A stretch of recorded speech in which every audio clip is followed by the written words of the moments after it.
Yeah, so what was happening here while you guys were inside up in the cockpit with Gene, these planes that are coming in now were practicing for the jump that they're going to be doing. And from about 1,200 feet is the altitude that paratroopers jumped out on D-Day. So they were practicing at 1,200 feet, getting the spacing right. There were about 8 planes involved. 2 were doing some other stuff.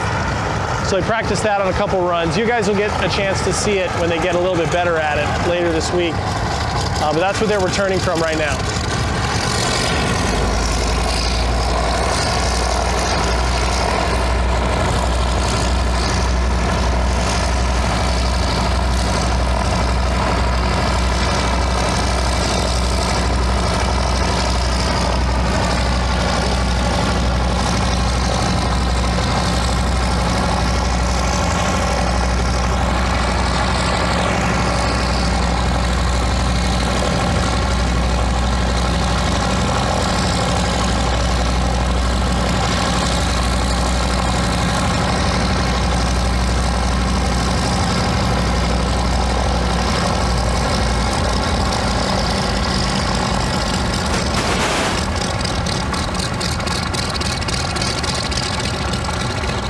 All right.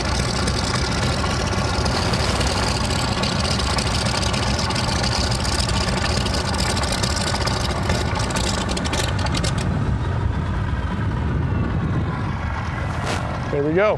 Yeah, and there you have it. There you have it. So, yes, that was going on while you guys were inside. They were practicing that, but you're going to get, we checked, and you guys are going to get plenty of chances to see that live and actually when they're probably better. Doesn't it? I think it smells good. Love the smell of avgas in the afternoon. Yeah. All right, so we have another chat you want to do? I think so. Julia's trying to.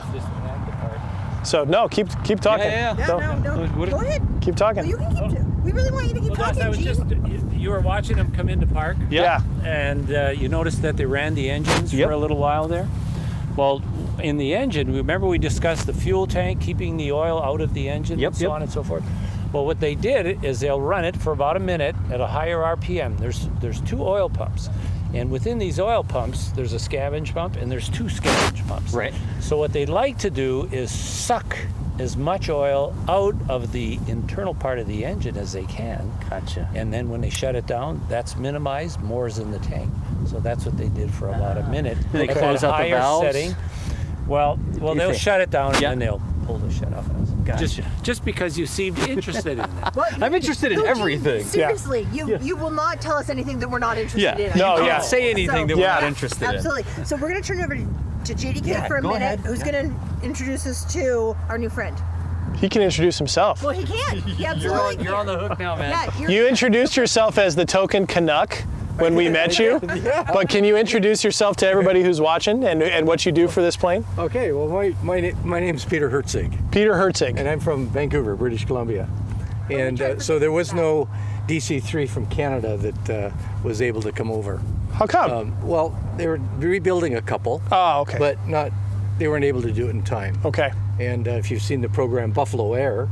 Oh, yeah. Yeah. Mikey from Buffalo Air, he was rebuilding a DC-3 and unfortunately not able to get it ready. Oh, that's too bad.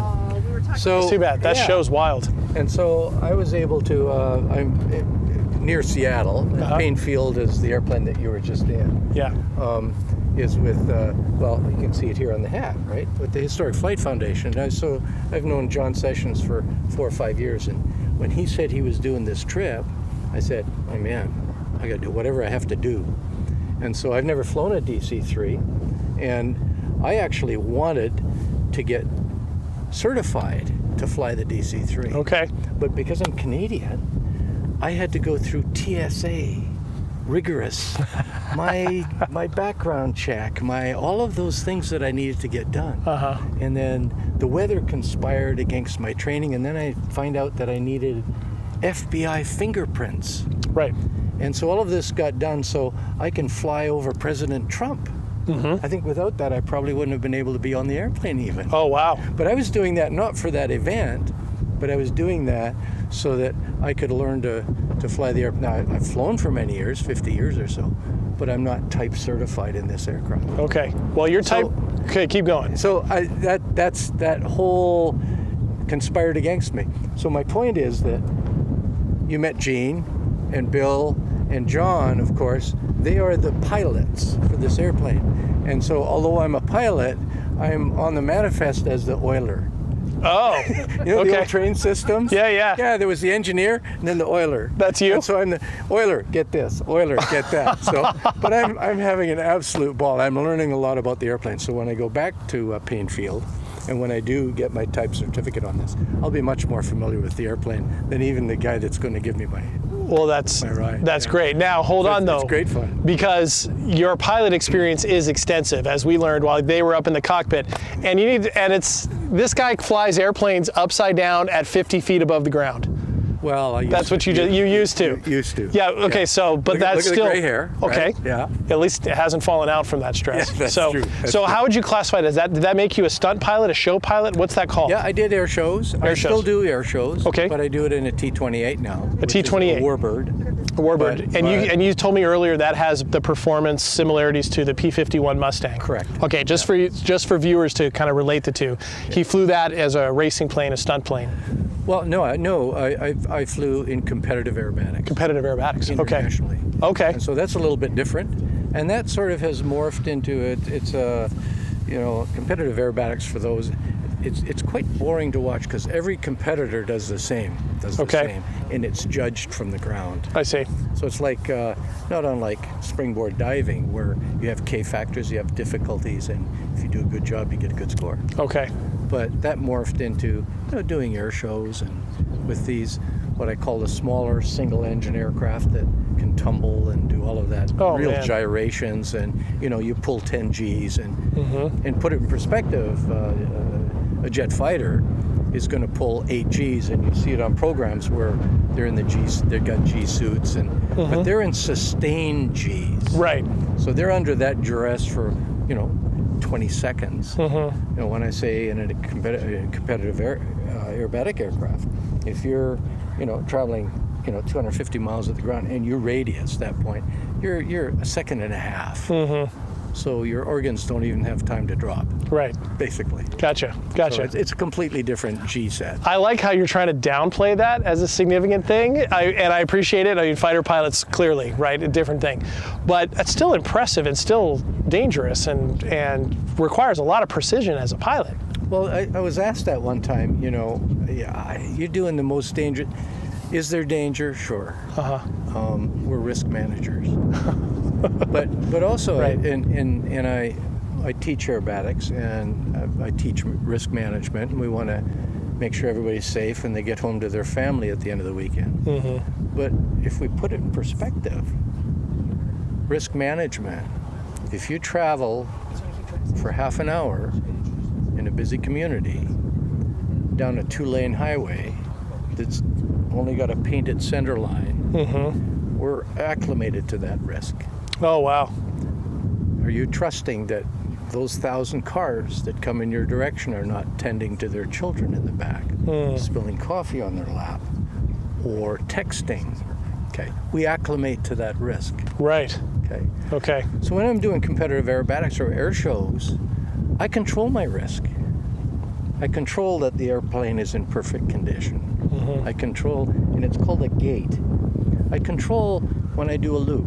And are there accidents? Sure there are. And that's the reality. And I don't want to talk extensively about it, but the reality is that we're human, we make mistakes. And so how do we manage our risks? Formation flying, the DC-3s here, that's why we're practicing so much. Right. What's the expectations? Right. How do we manage the risk? Right. And the accidents happen when we make that human error. Right. And so an air show pilot, when he goes over the top of a loop, there's something called a gate. And when we go over the top of that loop, I have to have a certain altitude. Right.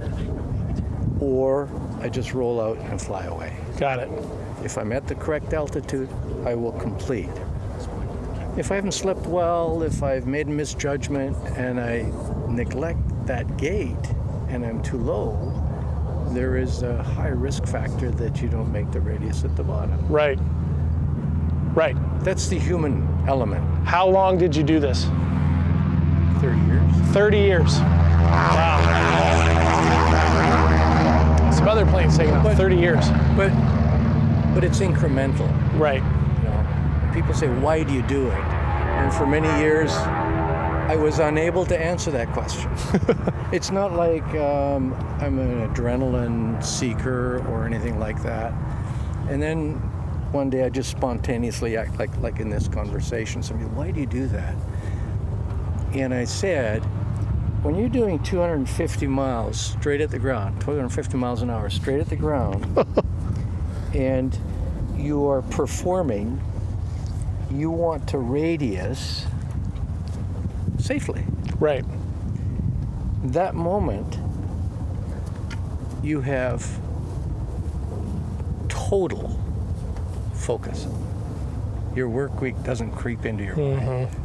That's the kind of, and I that just spontaneously came up, and I've adopted that since. Nice. And now I can answer that question. Nice. Wow. But it's 30 years. incremental. You start with high altitude, you start with a loop, and you progress to the point where you can fly down the runway at 50 feet inverted, comfortably. Right, yeah, you didn't do that day one. That- right. And some people will never find that comfort. Right. Right. I'm telling you, I'm not entirely comfortable. Well, yeah. You can be honest. Yeah. Well, 50 feet. Holy cow. Yeah. Wow. And then, so you got interested in flying this. How many? Warbirds and Okay. yeah. So Okay. Texans, the Harvards, you know, and doing formation work, the T-28. We do a lot of formation work. We actually had a very large formation. 2009 was the 60th anniversary of the T-28, and Okay. at Oshkosh, we had 24 aircraft in one formation. Yeah. Wow.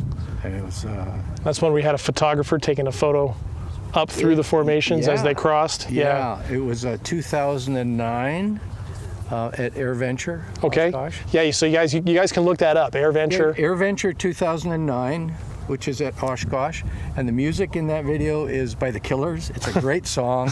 They do a great job. The video is amazing, and yeah, there's 16 flying over, another 16 flying this way. There's a photo ship underneath with a dome on it shooting up, and above a Skyrider riding T-28. It was the 60th anniversary. Nice. And you were in that. Yeah. And were you in a lead? Were you a point plane or just one of the many? I try to play a small role and oil and clean. Oil and clean. The oiler. No, but I was flying it. The oiler. Okay. Yeah. Okay. Wow. Great wow. fun. Yeah. Sounds like it. How many aircraft are you checked out in? Well, numerous. Numerous. Numerous. It's. But each aircraft, as you go up in weight category, as you go up in power category, Right. each aircraft requires a type certification. Okay. So about a year and a half ago, I got my certification for small jet. Okay. So L-29, which is Oh, wow. Yeah. called the Delphin. Yeah. I did that one, and so they're all a little bit different. Right. Similar in the aerodynamics or fluid dynamics, but Right. of course each one has its idiosyncrasies and its safety procedure. Okay. Most aircraft are easy to fly. It's when one of the systems doesn't cooperate, you better know your stuff. Yeah. Right. That's it. Right. Right. Wow. So you came over on this flight as the oiler, as you said. Yeah. As you said, what's been the coolest thing you've seen so far that you experienced? What stands out? Well, we're only VFR, so we do fly a little bit of instruments, but only if there's ice. But I think we had a very, very special portion of the trip was Greenland. Oh yeah. And 4 of the aircraft, because the fueling takes so long, 4 of the aircraft went into Norsarsk, Yeah. and we and another aircraft went up to Sandrestrom.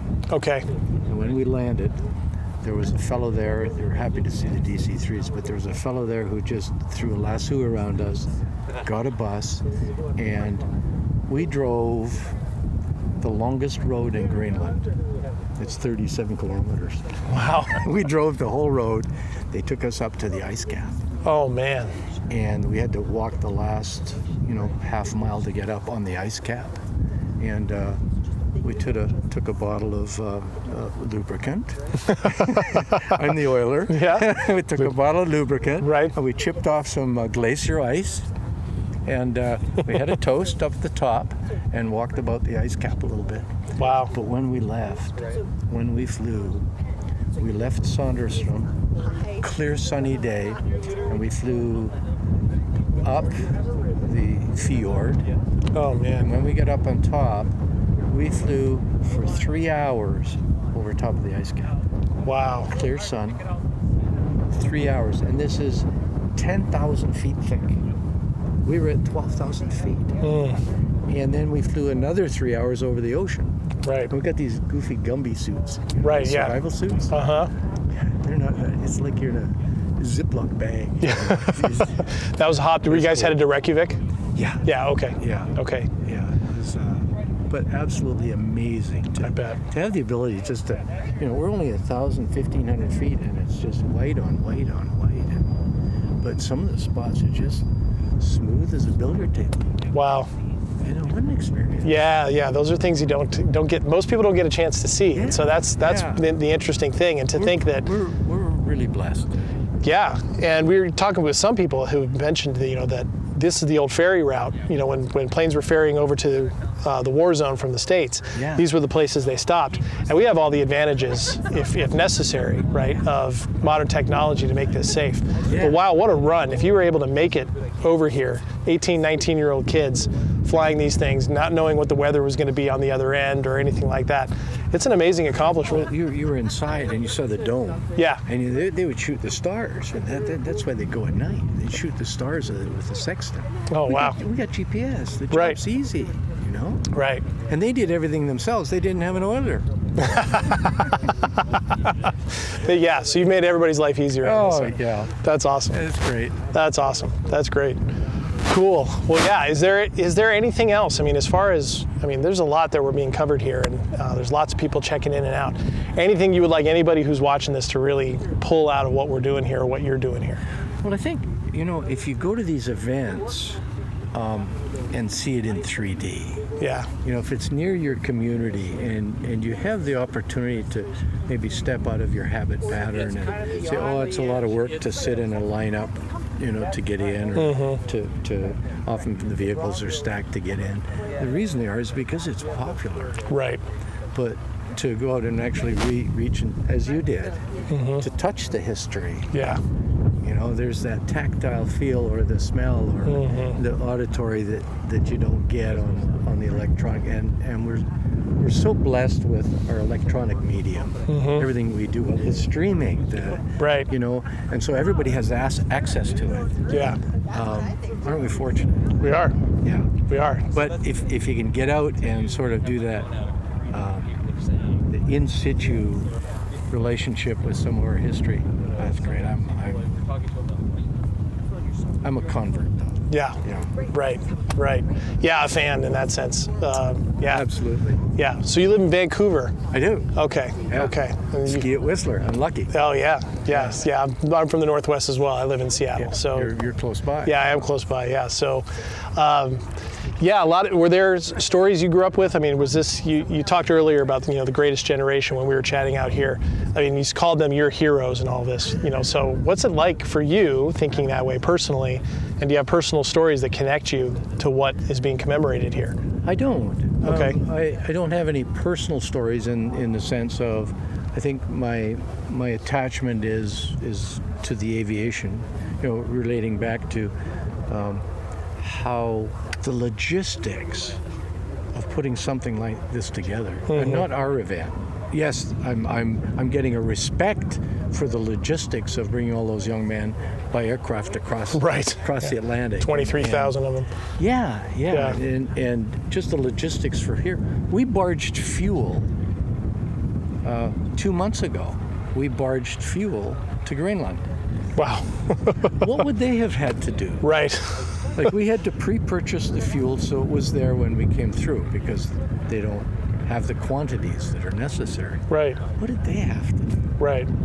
It's just the monster task. So yeah, which is really hard to recreate. I've a couple times today I've mentioned to the viewers, think of all the airfields, over 200 of them in England alone, that were involved in operations during the Second World War. And then in preparation for D-Day, you have 800 of these aircraft that are involved. And to imagine them all lining up, one after the other, all full of troops, lining up at dozens of airfields all at once, and trying to coordinate all that together. We were talking about how you pull together formation flying, and you were talking about the geometry of it.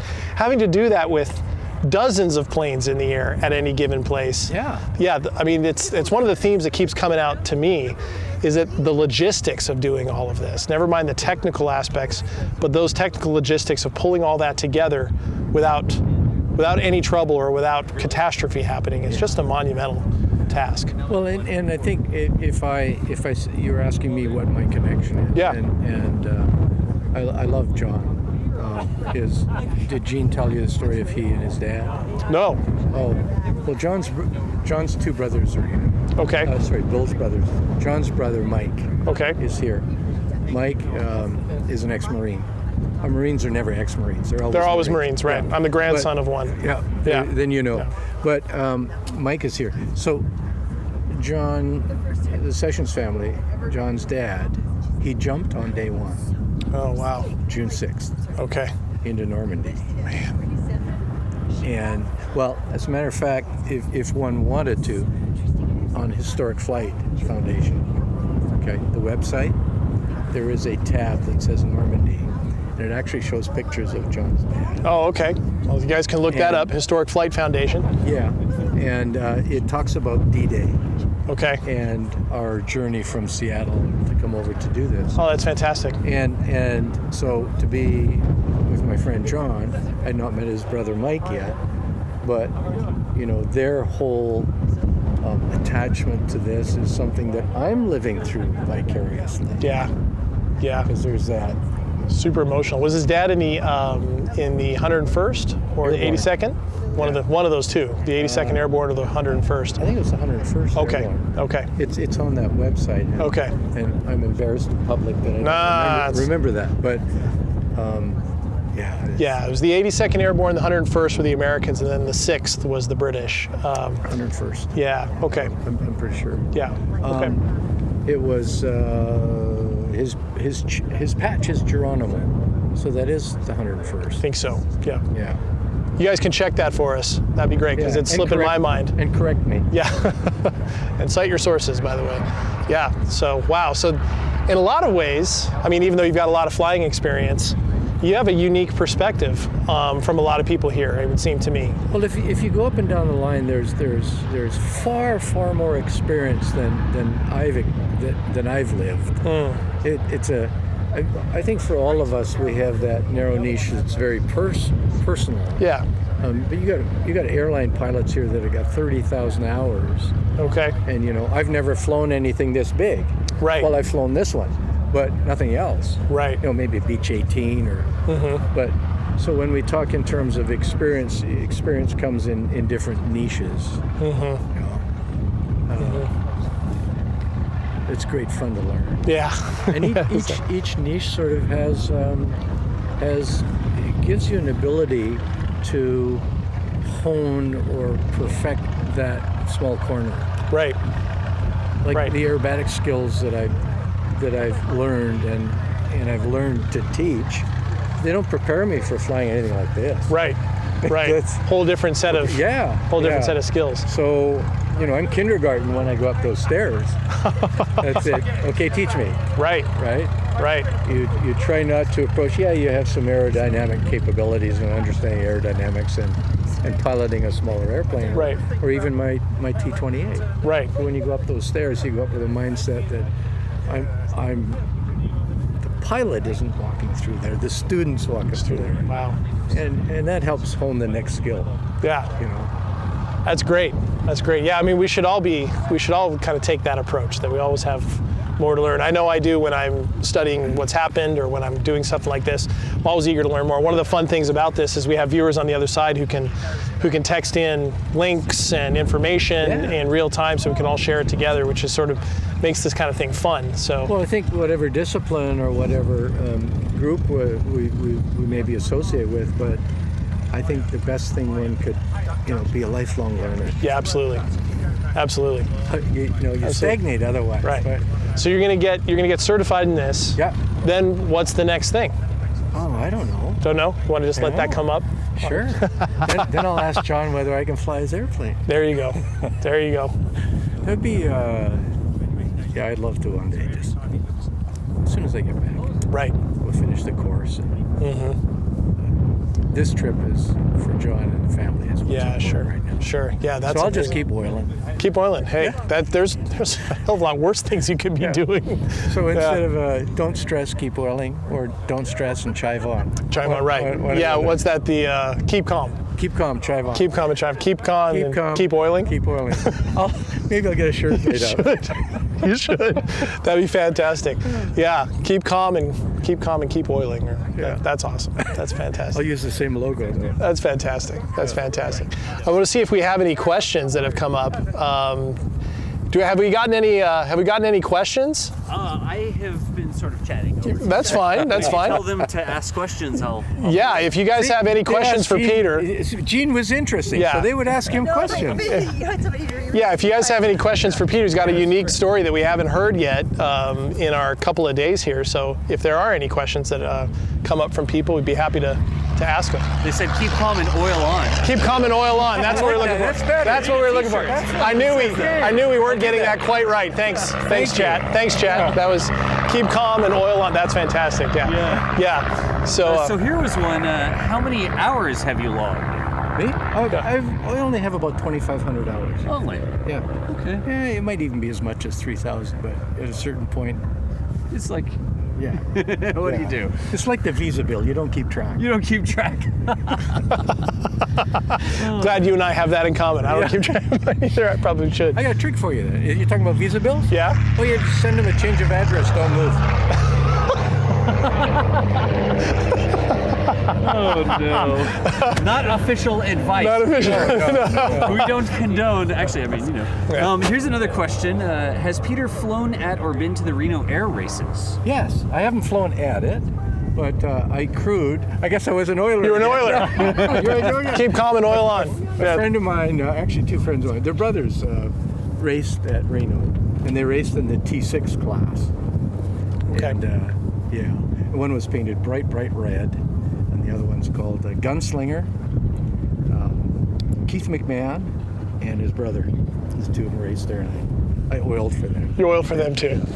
Yeah, you can put that on a business card. Professional oiler. Professional oiler. That's fantastic. A serial oiler. Serial A little oiler. dab of oil will do you. Yeah. A dab of oil will do Oh, you. now they're just having fun. Yeah. Yeah. Keep it up. We'll That's keep the whole reading. point. Yeah, right. Absolutely. So I don't have a lot of context here, but there's a question. Did you ever get to see a Spooky or Puff the Magic Dragon? Do we know what we're talking about there? Yeah. Okay. Yeah. I think they're talking about the C-130. Okay. That seems legit. C-130 is a Hercules. Right? And it had, I hope I'm correct here, and your audience will correct me. Yeah, they'll correct us. It had a Gatling gun when they first did it, and they used it in Vietnam. Yeah. And it just did circles, and it just threw all kinds of lead out there. Right. I think that was called Puff the Magic Dragon. Yeah, they're saying the AC-130, the AC-130. AC-47. Yeah, the Did you ever Spectre. see one of those, I guess? Have you ever seen them? Yes, I have. You have. Yeah. Well, the C-130, certainly it's very plentiful. Right. I've never seen the Magic Dragon. Yeah, okay. Gotcha. Again, like I said, I don't have a lot of a context. Oh, the earlier C-47 that was the forerunner to the C-130. I guess that's the context there. Oh. C-47. Yeah, like the C-47 version of the gunship. I flew in Vietnam. Yeah, it was a The AC-47. AC-47. There you go. Yeah. That sort of ties the room together. yeah, that was a Vietnam era use. All right. See? We've got a communal brain trust here. We do. And it's global. That's it. And my brain should join in one day when it's able. You're doing just fine. Yeah, believe. No, people have had nothing but nice things to say. So while I was over here chatting, somebody said they work from home and they didn't get anything done today. They're just watching you guys chat. That's all right. I didn't either, and my work is at home. Yeah. Nice. And, somebody else earlier said that they were supposed to go to sleep 2 hours ago, and they're still watching because y'all are so interesting. They can't stop watching the. Well, that was That's- Gene's fault. Yeah. He's the interesting guy. It's his fault. You're picking right up there, Peter. Yeah, that's fantastic. So here's one. How'd you get started flying? You just a kid and you wanted to fly? Do you know, I think I must have been about 7 years old and saw an airplane. But I first flew when I was 14, Wow. and I was in a cadet program. Yeah? And they had a Saturday where they allowed you to go out and experience in a two-seat glider. and I was hooked. Wow. So I did. I did well at the cadet program. Yeah. And I got a scholarship for the glider. So it's just like And I did. access to something like that. Yeah, I think, I may not have been able to, certainly our family couldn't afford it at the time. And so I did well, worked hard and did well at the scholarship. Yeah. And so they gave me my powered license. And then when I did well at that, they gave me a ROTC. And I started about a year into the ROTC, and then I decided that signing up for the military, a 5-year program, probably was a little stifling, and I went off skiing in Europe. We went off skiing in Europe. Yeah. So your life takes different paths at different times. So I've been flying for a long time. Yeah, that's amazing. I think that's one of the things, and I'm talking weird because I'm talking into this microphone. That's one of the things that comes with sort of operating aircraft like this and keeping things flying and having like historic flight. It maintains some access so that people can get informed or interested in things like this. Right. And it might lead to a life like yours, right? Well, sure. I mean, what do we develop as passions? Right. Or do we stand on the sidelines and, step at a time? For me, it wasn't incremental. For me, it was all in. All of a sudden, dive in. All in. Yeah. Yeah. Wow. Yeah, we've been so fortunate to hear story after story like that over the last couple of days of how people got access into it, and how this turns into, like you said, passion probably isn't even a strong enough word when this becomes like this, when you're invested in aircraft and restoration and continuing these things going. So, well, I think for me, it could possibly, it can't go on beyond passion for me. I can't afford to make it all-consuming. Oh, right. So it has to stop at passion. You have other things that matter too, right? Well, yeah. Balanced life, right? Yeah, right, Yeah. right. Yeah, always a good and during reminder. that period when my children were growing, I didn't fly very much. Okay. And once they were finished with college and so on, Okay. then I got back at it. Nice. How many kids do you have? 3. 3? Yeah. Okay. 3 great Speaking kids. of kids, and I'm going to read this question as it came through, because it's not meant to be rude, right? Yeah. But most of the guys that we've talked to aren't the youngest spring chickens around anymore, right? Are there enough young people involved or have access to this that we can keep these planes flying? If you go down the line here and you ask all of the pilots to line up and take their caps off, it looks like a row of Q-tips. Like row of Q-tips.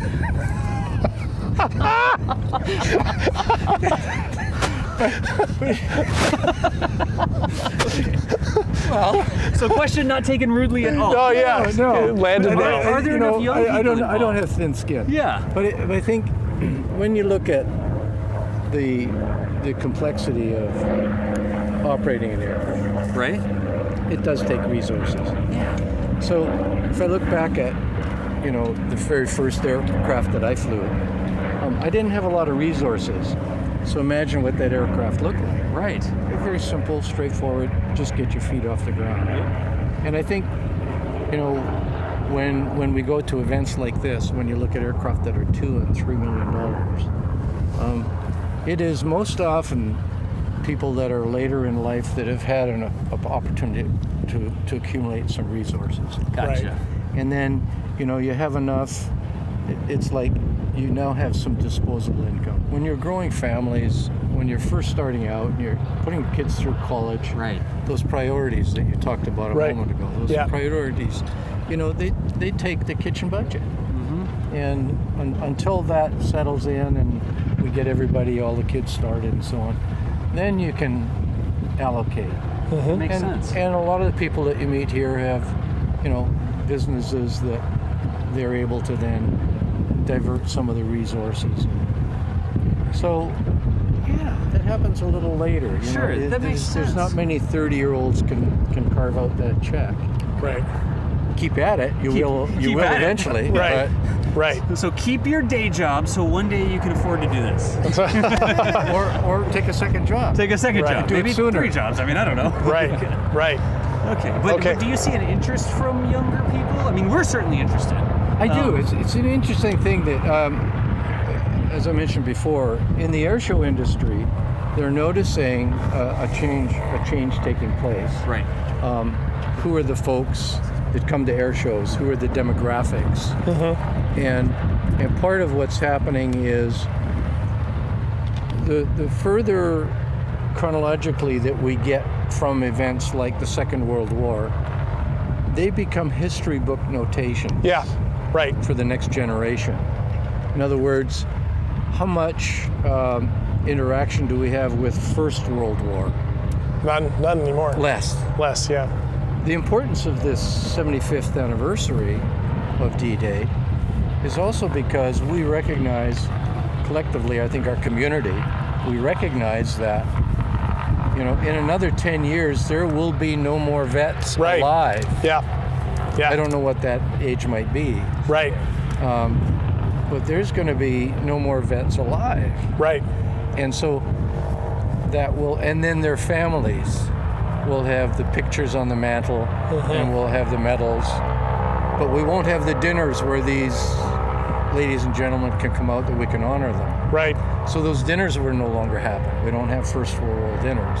Yeah. You look at the Doolittle Raiders, and John also has a B-25, and he was at the Doolittle Raiders celebration. So as that recedes into the background, there will be attachments for the next generation, or the next generation of that will have different meanings. Right. And we have to honor that. We can't say, hey, you should do this, or you should be a part of this. Those that have an interest in historical, well, as you, right? Yeah. Have that interest in historical significance. That historical significance, I think, shifts by generation. It does. It does. Yeah, and it gets filtered through their own experience and filtered through what's going on around them, and that's what makes it meaningful. Right. Absolutely. It's what some historians have called a usable past, right? That you connect it with. That term. Yeah, usable, and it needs to be too. So that's it's something that I think is worth keeping in mind as all this happens, because there's oftentimes a discussion of deep concern about this. As living memory recedes, will something continue to be as important? Will it continue to be as something that is seminal is for your generation, or even for my generation, growing up with a grandfather who fought in the Second World War? He was a Marine. And I think you're right. I think there's, this is just my own opinion, but I agree with you. I think that significance carries, and certainly the family connection stays with it. But I think in interests, like if you're interested in old historical aviation, that ties you to it for a longer period of time. Or like land, there's like land equipment they've got here. If you're interested in that, did you tanks, see some of that? We haven't even made it that far yet. I mean, that's how these past couple days have been. We've only been able to hit a couple of these things. You go there. Take all your people there, because I saw some tracks and stuff there. Yeah. I'm wondering if we can go over them, pay a few dollars, and just go beat up some berms. There's tanks over there. Can we drive them? We should. Yeah, that's. Could we? I don't know. It's like my type of amusement park. Let's go find that out. Yeah, and then we'll get two of them, and we'll find some old ammo. Oh, yeah. I'm sure that'll go over well. we can tell them, it's like, look at all these planes out here flying. You tell me there's not a tank that can drive? Yeah. There's got to be a tank that can Just drive. drive it out, donuts. Where's the tank collection at? Yeah, I don't even. Your historical reference. We were yesterday in the Shuttleworth collection. Yeah. And if you get a chance, go see shuttleworth.org. And the collection is, it's not a museum, it's a flying collection. Flying collection, yeah, you can't call it a museum. They have the oldest flying British aircraft in the world. They have the oldest flying aircraft in the world. Wow. They have, the collection is astounding, but they have these older aircraft that they didn't fly with ailerons. Mm-hmm. The aileron that they just pulled a wire and it would distort the wing. Bent the wings. That's scary. Yeah. About risk management. Yeah, right. I ain't doing that. Right, yeah. But to walk amongst that, and they fly them there. Wow. And there's the oldest aircraft in the world. They will actually fly it, but only if the wind is less than 3 knots, I believe. Oh, yeah. And they can take it off and they land it. They won't turn it. They won't risk the airplane. Sure. Oh, wow. But they'll land it, and then handlers will turn around and they fly it back. turn around. It's like straight shot down the runway. Yeah. Yeah, I guess. But Wow. when you see something that's like from 1906, Wow. 3 years after the Wright and we're brothers. talking about, and that predates me by 2 generations. Right. Well, you don't notice it by the Q-tip. Your but Q-tip, yeah. Everybody thinks, we're not 100 yet. Yeah. But that predates by 2 generations. Yeah. Right. And yet there's interest in that. Yeah. Right. Right. It's one of the great things I think about aviation and aerospace that people are interested in, because it's going beyond preconceived limits, right? For centuries people didn't believe you could get off the ground and fly, and suddenly in the 20th century you can over the last 100 years. And so suddenly when you can do that, then the next step, can you go to 10,000 feet? Can you go to 25,000, 80,000? Can you go into space? Yeah. I think it's one of those things about aviation that's interesting, because there's always new benchmarks to shoot for, or new opportunities to shoot for. And it's not, I guess maybe it's not always that way in other areas of historical interest, but certainly in technology and in aviation aerospace technology, it seems that way, at least to me, from the outside. So for those of you watching, half you can go to bed, because I'm going to get boring from here on in if I haven't been already. No. And the other half of you that need a sleeping pill, I'll bore you to death. I doubt that. Yeah. I doubt that. But so that's what's interesting in all of this, is hearing all these different stories. And that's a great question, by the way, chat, on the age of stuff. But it'd be interesting to go walk through the crowd and see how many kids are here, and how many young people, how many people are here with parents who are. I think I will comment on an observation from a Canadian, never having been in England before. Okay. If you look at, I will. Okay. And ideally, Thanks, Gene. you could check the fuel while we watch. Can we do that? That would be wonderful. Sure. Okay. Don't fall off the wing. That would be You'll bad. see my better end from. Right. Absolutely. And please don't We'll fall. zoom right in on it. Right. Just Great. Exactly. That's fine. I was just going to say that the difference that I see is, John made a great comment the other day. See the black and white stripes? Yeah, the liberation stripes. Yeah, you got it. What? Well, they were painted on as invasion stripes. We got corrected earlier today by another pilot. He said we should be calling them liberation stripes. Should be, and that's what we're calling it today in the Okay. celebration. But when they were painted, they were Invasion stripes, They right. had a job to do, Right. and that's what my point was. Not having been in England before ever, and we landed at Prescott, had a wonderful time trying to understand the Scots. Right. Yeah. Of course. We did understand.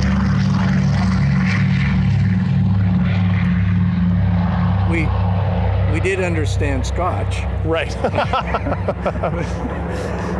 and then coming here, being from the North American side, yet Canada, but as an observer, the United States, of course, the Allies made a huge contribution in shutting down that fascism. Yeah. However,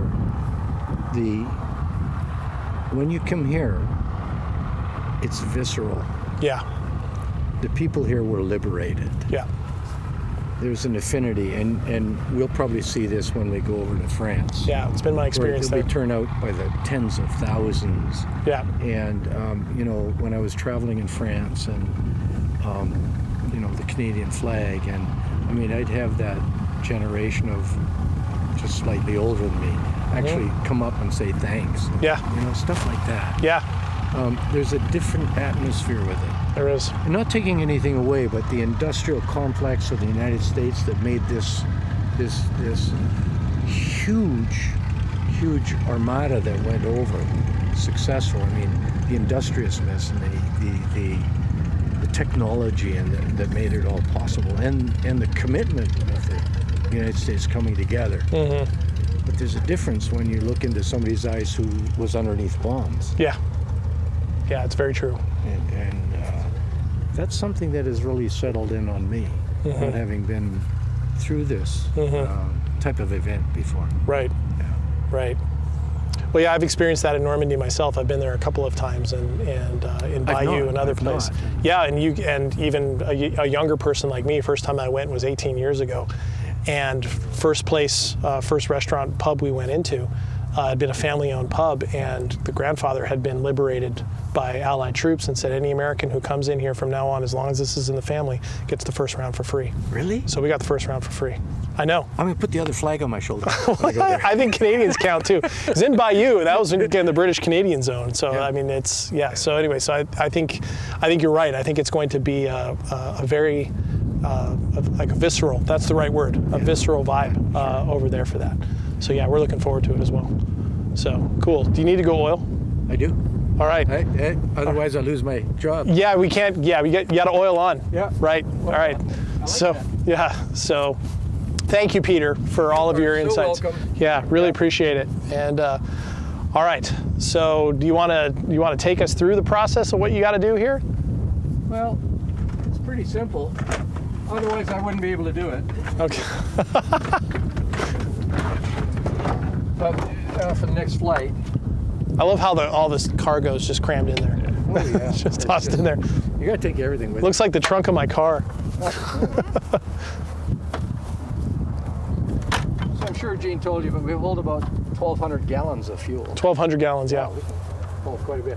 So there's 3 tanks. Did Gene go through this? But not think he for did. them. Did he? What? I don't. He was just telling us the story. Oh no. So yeah. So he hasn't gone through it on camera. Yeah.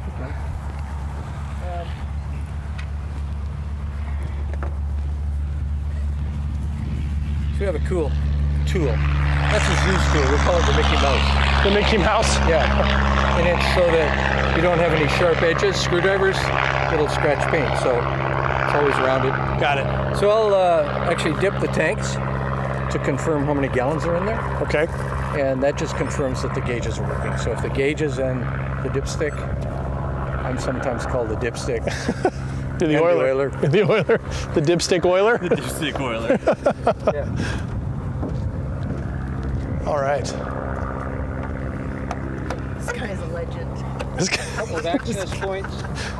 Uh-huh. These engines will hold about 28 gallons, 28 gallons. the tank. Okay.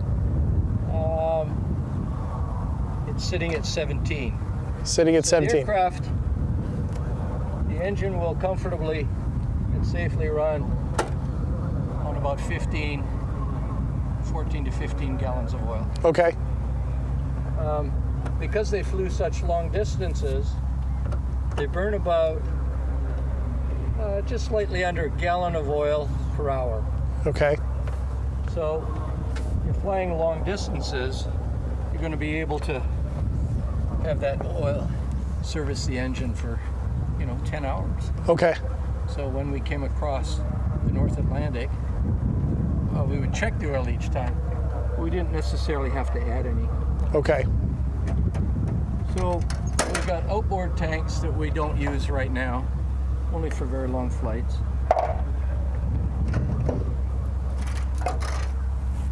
And this tank was full before the flight we took this morning. Okay. So this will confirm there's 120 gallons in the tank. At 50 gallons an hour per engine, there's over 2 hours. Okay. of flying time.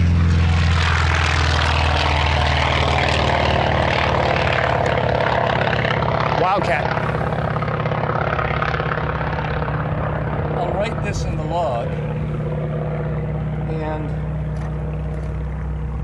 at 120 gallons, we started with 200. We started with full tanks this morning.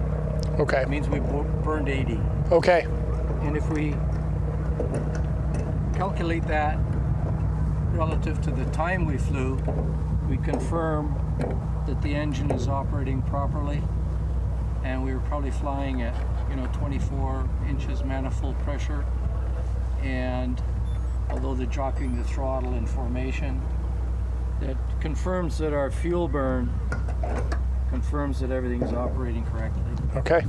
If we find something go out of scale, then we might need to check whether the carburetor is adjusted properly.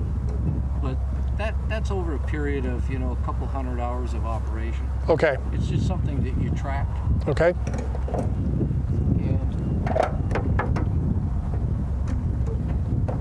And this is a high talent job. Well, you know, you can do it better certainly than I can. Okay. We're confirming enough fuel for the mission. All right. Next flight. And we've got plenty left. That's it. Once I check that, I still need to go clean the windscreen. That's why you came, and that's, So I'm the bug guy too. you're the bug guy too? Lucky, I think Jane already got it. No, did he? It looks like it. I offered Well, to do it. he was looking at the top. And, Oh, you know and, what? He's looking for a raise. He's looking for a raise. well, and Chad, just so you know, when Peter came in, while you guys were up in the cockpit, he came in because he was just here to clean the windscreen, and he spent the last however long it's been with us, and you ended up on a live stream. Good amount of time, yeah. You know, if you guys paid me by the word, I'd do better. Oh no. All right.